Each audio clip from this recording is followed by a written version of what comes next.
Hello everyone, this video was designed to be, I guess, another help video to help out with your sim racing. It's not so much for those with a lot of sim racing experience, they would already know all about this one. It's more aimed at guys that have, say, been into sim racing for a year or so, or even at the beginning of their sim racing odyssey. Let's say you've been sim racing for a little while and you know a track particularly well. You're getting nice tight lines into corners, for example, but you still find during the online races that you're getting left behind. Initially, you're probably putting this down to things like engine setups and tyre pressures. Of course, all of that stuff is important and it can make a difference, but you can always look online at guys' recommended setups, or even pay a bit of money to Coach Dave Academy, for example, and download setups that they've already created. Alternately, you can go through the setups and set up things yourself and spend endless hours doing different laps and practicing and find out what works and what doesn't work. But if you're something like me and actually don't know a whole lot about real cars, a lot of what you look at here can actually just look like Greek. Nothing against Greek people, of course.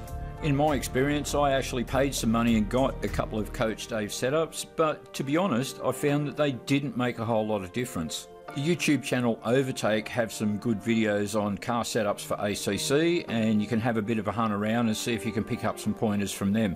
Once you've got the car set up nicely, you may still find that you're getting left behind by the really quick guys. So now we get down to the subject of this video, an area where you can improve your lap times that's got nothing to do with the car and everything to do with you and how you drive. Of course, there's numerous videos on braking and use of the throttle, but this one's just going to concentrate on another area that's talked about a lot, using all of the track. And you might be thinking, well, I know about that, it's pretty obvious, but this video is really about not just being aware of it, but really concentrating on it. Or at least while you're learning it, until it becomes absolute second nature and you don't think about it anymore. So for this video, I'm going to be comparing two races that I did at Monza. One where I drive the way I did, and one where I drive the way I do now. This is going to make for a good comparison because I'll be driving the same car with the exact same setup, both races done within 2 weeks of each other. In both races I came second, but they also make for a good comparison in that after the first lap, I had clear road for the whole race. Alright, so let's get into it and compare the differences. So here I am coming up to the first turn at Monza, Variante del Rettifilia. I'm out on the left hand side. I've slowed this down to quarter speed so you can see exactly what I'm doing. I get in nice and tight next to the sausage curb there. Same again coming around to the left, as close as I can be without hitting it. Now I begin to straighten out, and I'm using as much of the track as I can. I've got the right hand side out onto the ripple strip, so that's turn one out of the way. Now the second chicane, Variante della Roggia, I'm coming up to it. I've got the right hand side just out near the white line. I turn in, again trying to get as close to the sausage curb as I can without hitting it.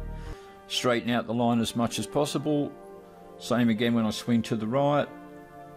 Just up onto the ripple strip, no problem. Again I straighten out and I've got the left hand side onto the ripple strip. The third chicane at Monza is Variante Ascari, pretty much right on the white line there. Turn in, I think I come in just a little tight, just catch one of the bumps. Again up onto the ripple strip, trying to straighten out the chicane as much as possible.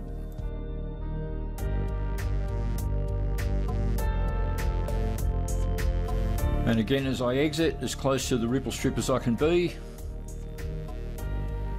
And again up onto the ripple strip on the right hand side, again using as much of the track as I can. Alright, so that's the only three corners where I'm going to be doing something different. Now let's have a look at the lap times for the first race. Lap 2, the first full lap of that race, I did a 151.6. I should probably point out here that up to this point I'd never broken the 150 mark. On to the next lap, about to cross the line, and here I do a 150.8. Next lap, about to cross the line, 151.4. Next lap I do a 151.5. Next lap I do a 151.7. An even slower one this time around at 152.3. Only a couple to go now, this time a 150.6. Then a 151.7.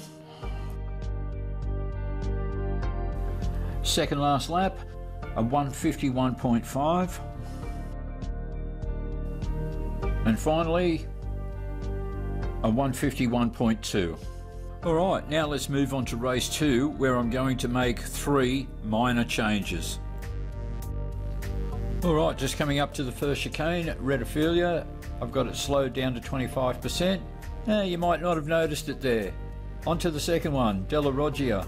You'll see in race 2 I'm right out on the right hand side of the ripple strip. Surely you can see it here at Ascari. In race 2 I'm just right out on the right hand side. And all it is, it's the difference between this and this. Alright, now let's have a look at what changing the entry point of just 3 corners makes to a difference in the lap times. Just coming up towards the finish line, and I get a 150.1. Next lap, and I cross the line in 149.8, which means I break the 150 mark for the first time ever.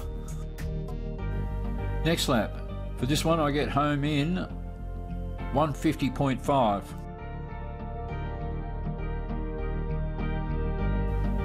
Next lap I'm home in 149.8. That's twice I break the 150 mark.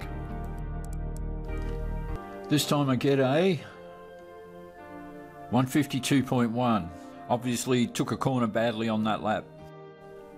Next lap, coming up to the finish line, I get a 150.5.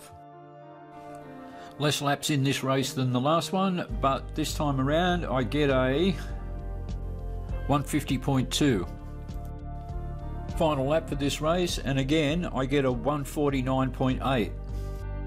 So if I do a bit of math on that, over the course of 7 laps, 7.1 seconds gained, or basically 1 second per lap.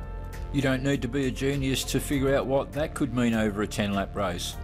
So anyway guys, there's the importance of using every part of the track wherever possible. Once again, thanks for watching everyone.